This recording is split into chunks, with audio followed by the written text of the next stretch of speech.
Olá, turma! Continuaremos discutindo sobre as estratégias de leitura. Uma outra estratégia é recuperar os significados anafóricos. Ah, professora, o que é isso? Esse procedimento é semelhante ao primeiro. Lembram da primeira estratégia de leitura? Que é retornar a trechos anteriores para recuperar informações. Então, quando nós falamos em recuperar os significados anafóricos, é fazer essa retomada ao que já foi lido, né? Para que eu consiga recuperar as informações e assim prosseguir na minha leitura. Porque nós sabemos que às vezes, principalmente quando é uma obra muito longa, a gente acaba esquecendo de algumas informações. E como nós já falamos, tudo que está presente naquele texto literário são informações relevantes. Então, por isso, é importante fazer essas retomadas, né? Retornar a alguns trechos do texto, preencher as elipses. As frases geralmente ocultam termos que podem ser depreendidos a partir das relações sintáticas e semânticas. Os leitores fazem isso com seu automatismo, mas pode ocorrer a necessidade de uma pequena parada para reflexão e análise. Então, nós como leitores, leitoras, nós temos que fazer também as nossas análises, né? Fazer essas observações em relação às relações sintáticas presentes no texto, as relações que estão relacionadas aos sentidos das palavras, porque, como eu já falei para vocês, muitas vezes há uma polissemia, né, naquele texto, ou seja, há várias possibilidades de sentido. Então, eu, como leitor, como leitora, eu tenho que estar aberto a essas reflexões, a essas análises. Por que que há possibilidade de analisarmos um texto literário a partir de um conteúdo relacionado à gramática? Porque que quando nós estávamos estudando a questão das variações linguísticas, eu trouxe alguns poemas, por exemplo, exatamente porque o texto literário ele possibilita essas relações, ele possibilita diferentes perspectivas de análise, ok? Interpretar os subentendidos. Gente, isso aqui é algo essencial. Lembra quando nós estávamos falando dos níveis de leitura, que nós falamos que o texto literário ele apresenta o dito e o não dito.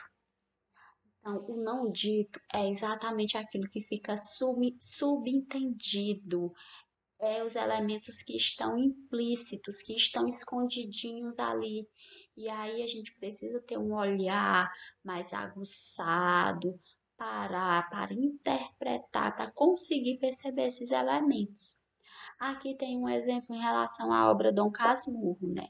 É colocado o seguinte: em alguns fragmentos de Dom Casmurro, o narrador ele não narra a morte de Escobar. No entanto, relacionando alguns indícios, você pode deduzir que sua morte foi repentina, inesperada, sem causas naturais, ou seja, doenças, e deveu-se a um acidente no mar, mais especificamente a um afogamento.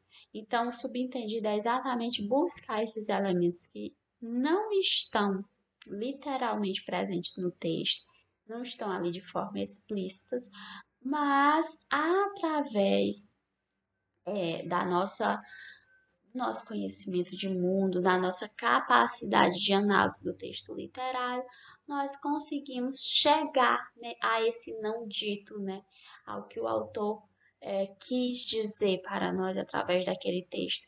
E é aí que a gente busca essa interpretação dos subentendidos, certo?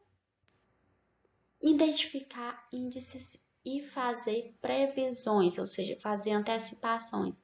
O autor ele distribui ao longo do texto muitos indícios do que virá na continuação.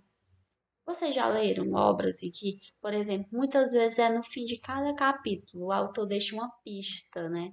Deixa os indícios do que virá. Geralmente os autores sempre fazem isso, né?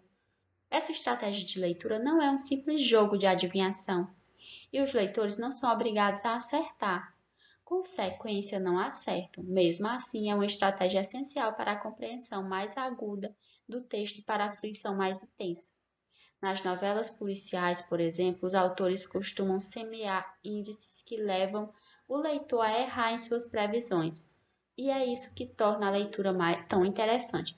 Então, é como eu falei, muitas vezes a gente faz essas previsões, essas antecipações, porém, nem sempre a gente acerta. E aí vai haver o quê? Vai haver um rompimento com a expectativa do leitor, né? Ou seja, aquela obra ela vai romper com a minha expectativa. E isso é algo interessante também, né? Já imaginou se a gente conseguir prever tudo o que vai acontecer na obra? Aí não tem graça, né? Porque eu já consegui prever, já sei tudo que vai acontecer.